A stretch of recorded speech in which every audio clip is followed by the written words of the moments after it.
Alors on va regarder donc la suite de cette séquence et puis je commenterai et on regardera ensuite la troisième séance.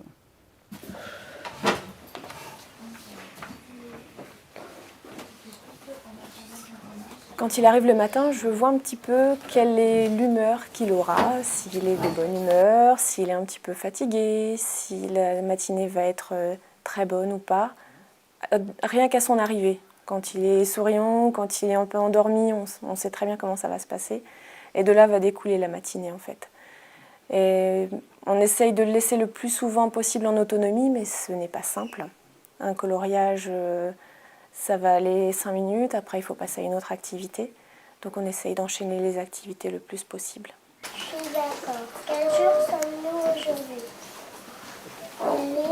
Aujourd'hui nous sommes lundi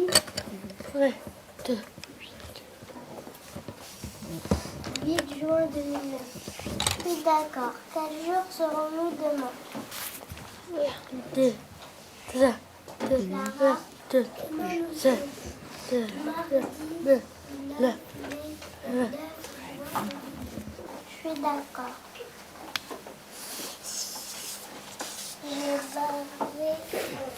On va chercher les étiquettes pour la maîtresse. De lundi 8 juin. On y va? Tu fais pas de bruit, d'accord? Allez, viens. Le samedi 6 et je barrerai en bleu dimanche 7.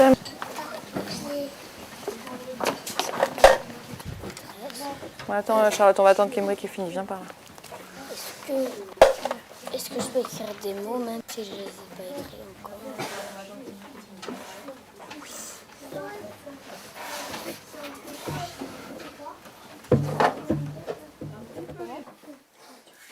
Parce que c'est difficile d'être chaud et froid en même temps quand même. Merci Emeric. Il y a eu une très nette évolution depuis son arrivée. Au tout départ, il était beaucoup plus colérique.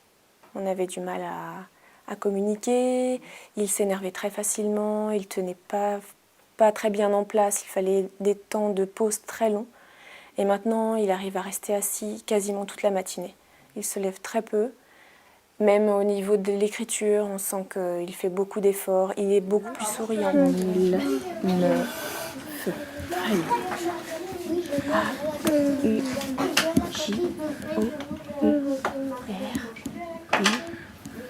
H-U-I. Regarde, tu as oublié. Très bien. N-O-U-S. S-O-M-M-E. Au niveau de ses acquisitions scolaires, c'est très difficile de faire un bilan sachant qu'il parle très peu et qu'au niveau de ses productions, il est souvent relativement aidé quand même. Donc on peut voir par exemple en écriture. Au bout d'un moment, on a mis l'écriture cursive en place. C'est quelque chose, d'après la maman, qu'il détestait faire avant. Et puisque tous les matins en arrivant, tous les enfants écrivent, je pense que ça a dû le motiver de faire comme les autres. Et on voit qu'il a énormément progressé dans ce domaine-là. Bien sûr, il a besoin d'un modèle. Tu as oublié le N, Emeric. Lui ne m'a pas à la cantine. Alors je me tue à la cantine. Oui, je mange à la cantine. Pauline, manges-tu à la cantine? Oui, je mange à la cantine. Écoute, tu à la cantine? Tu as entendu? Est-ce que tu manges à la cantine? Tu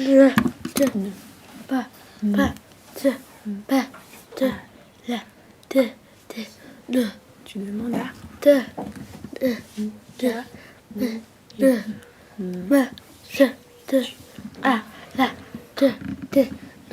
Oui, je mange à la cantine. Très bien, merci. Il parle beaucoup plus qu'il ne parlait. C'est vrai qu'au début de l'année, c'était un enfant quasiment muet. On ne comprenait pas. Enfin, moi, je ne comprenais pas ce qu'il disait, mais alors pas du tout. Même les sons. Alors, c'est peut-être aussi une habitude qu'on a prise, mais même quand il pose une question pour dire « je veux du gâteau », alors maintenant, peut-être qu'on devine, peut-être, mais je pense qu'il faut aussi des efforts pour le prononcer correctement. Petit exercice de ce matin, c'est ce qu'on a déjà fait. Je fais soit un dessin, soit j'ai écrit des choses et vous devez faire pareil.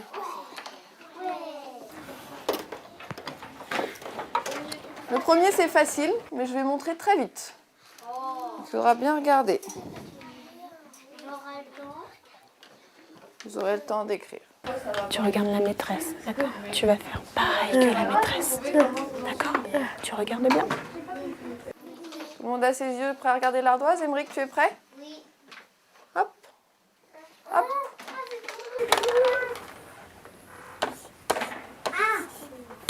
T'es sûr que tu as regardé ce qui était écrit? C'est quoi? C'est pareil. Bravo! Vas-y, tu lèves. Non, tu lèves. Regarde. Montre Émeric. Très bien, bravo. C'est ça. Très bien. Super. Tu peux poser. Attention, celui-ci c'est plus de l'observation. Faut bien regarder. Prêt?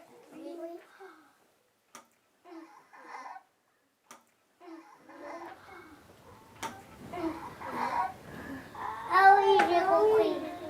C'est des verres. Prêt? Allez. Allez. Il faut faire le même nombre que moi.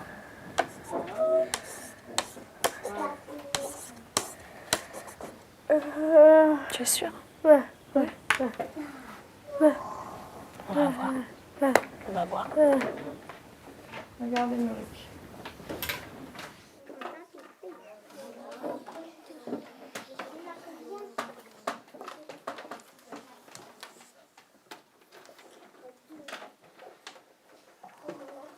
Ici, il a rajouté ce qui manquait, c'est bon.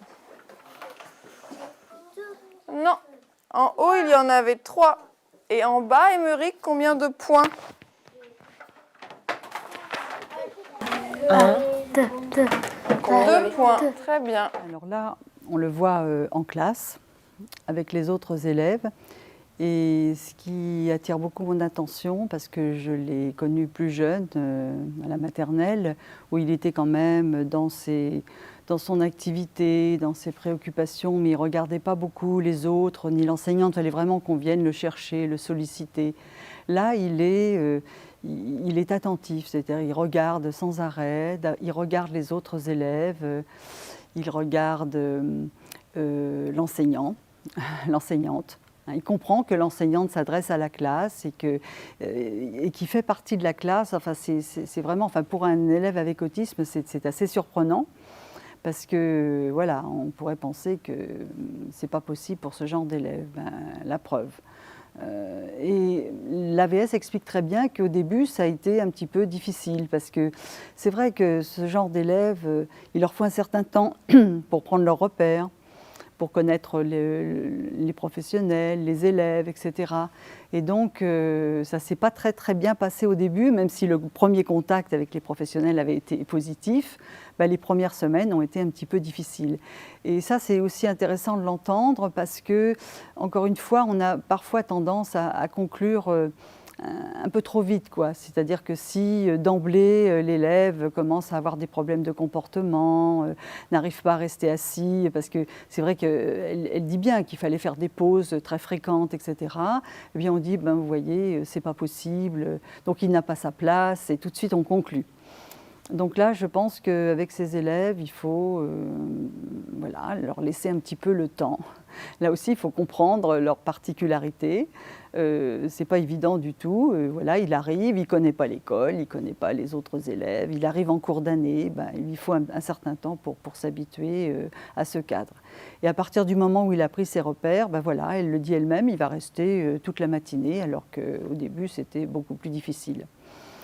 Alors on le voit là, parce qu'il ne suit pas toujours les autres élèves, hein, il suit pas tout, enfin, on le verra tout à l'heure dans la séquence suivante dans une autre activité, mais là il suit une activité collective, du moins au début, et on sent qu'il est c'est très important pour lui d'être là et de faire comme les autres.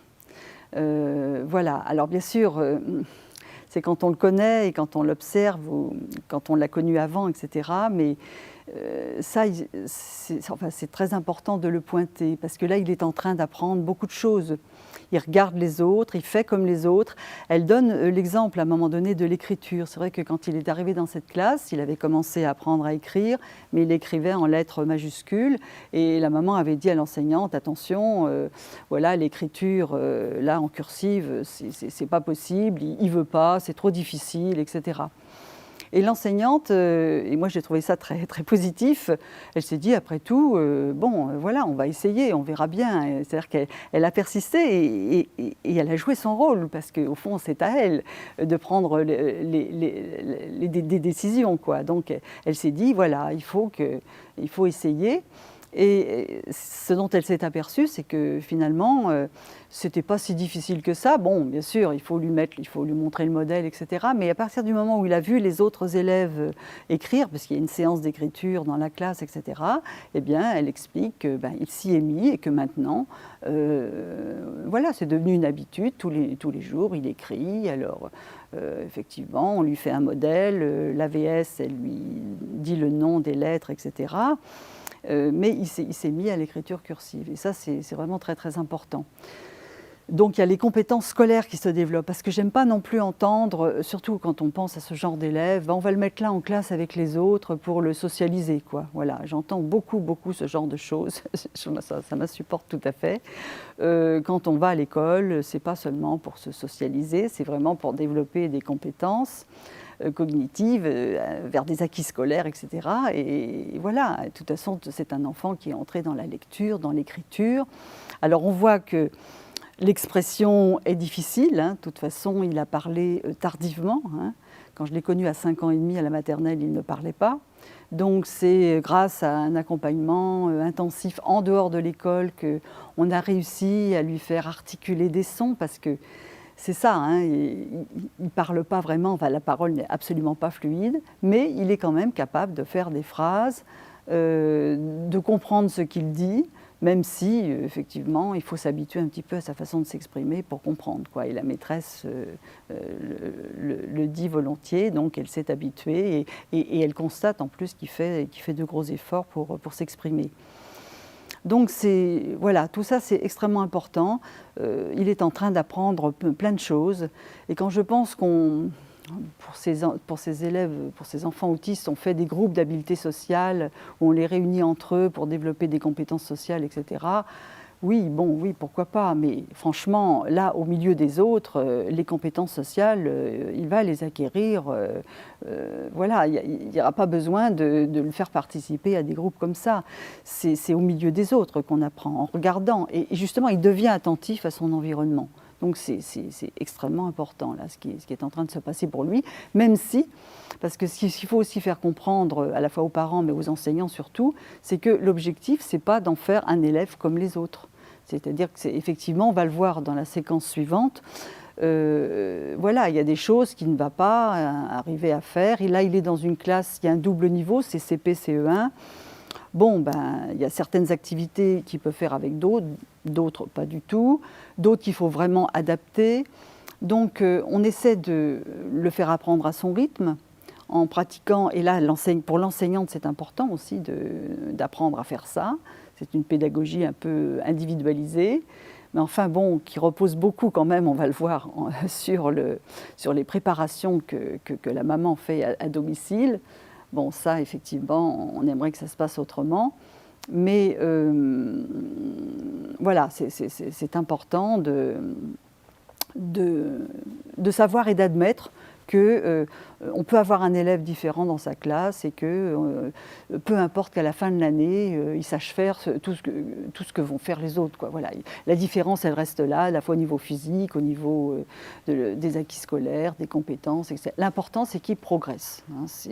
C'est ça, et c'est ça que notre système éducatif devrait admettre, hein, que finalement, voilà, chacun devrait pouvoir apprendre à son rythme. L'important, c'est d'y arriver, même si on met un peu plus de temps que les autres, et puis même si on n'arrive pas complètement jusqu'au bout. Au moins, on progresse, et c'est ça qui est important.